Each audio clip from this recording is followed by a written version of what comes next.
of them. And that cover illustration was born from that. I worked like crazy on the cover, and I don't think I'd be willing to devote so much time to a cover again in the future. Also, on the back side, there's Black Frieza, who is also a part of the power level conversation, which we know that Black Frieza is stronger than UI and UE. And because of that, we know he's probably stronger than Orange Piccolo, Broly, and maybe even Gohan. I've seen some folks debate that Gohan Beast may be stronger, but I think we don't have enough evidence just yet. So it really, I mean, again, the incorrect translation. As I mentioned earlier, I wanted to show that the power of all 5 characters is the same. That is not what he said. He said the rivalry between the 5 of them, meaning they're all striving to be as strong as possible, which is good because that's the message of Dragon Ball going all the way back to the beginning, is to be the absolute best that you can be. Don't try to be like someone else. That's the message that Toriyama left us with before he passed away. You know, in recent Dragon Ball Super stories, it's that you got to do the best you can, and sometimes you go your own path. And, you know, Beast Gohan, Ultra Ego, UI are all different pathways to getting power, and they're doing the best that they can. Now, I want to discuss what Toyotaro said about the future of Dragon Ball, something I missed in my previous video. So later on in this very same interview, and I'm glad we actually have the correct translations now, because like I said, people are going to see memes and images on Instagram and Facebook and probably get it wrong.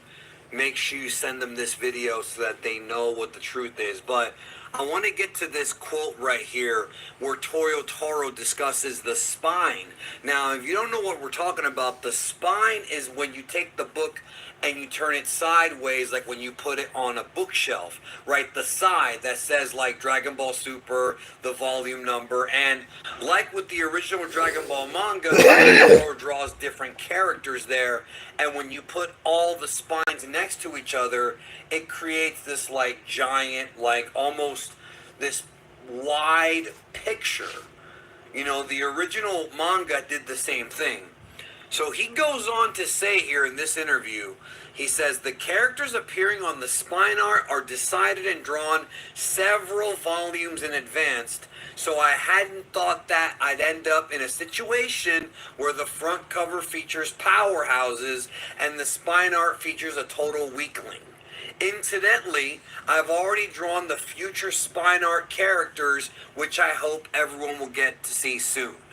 The fact that he's already drawn spine art for volumes that haven't come out yet, that right there is yet another clue that Toyotaro at least seems to be under the impression that the manga will continue. But like we've talked about in previous videos, we don't know what's going on with Shueisha. There's no update on the battle between Capsule Corp Tokyo and Shueisha. Like there's no update like as far as what's going on. Akio is still sort of obviously involved because he helped promote Daima, so he's still in the mix, but there's been no resolution. And like I said in the other video the other day, Dragon Ball Super's on a hiatus, and I can't stand this because Japan does this and it's so infuriating. They don't communicate. If they told us, hey, next chapter will be in August, okay, or hey, it'll be in July or September or whatever, then it would be very much appreciated. But instead, well, here we are. So I want to show you this image right here. This is the Dragon Ball spine art that I was talking about. See how it makes up one big image if you put it next to each other?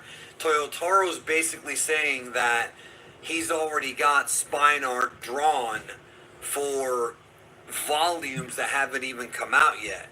Now, that obviously, does that mean that he's got more stuff already written? Does that mean he's got more stuff drawn that we don't know about? it's weird because even Toyotaro himself is very vague. Even he's not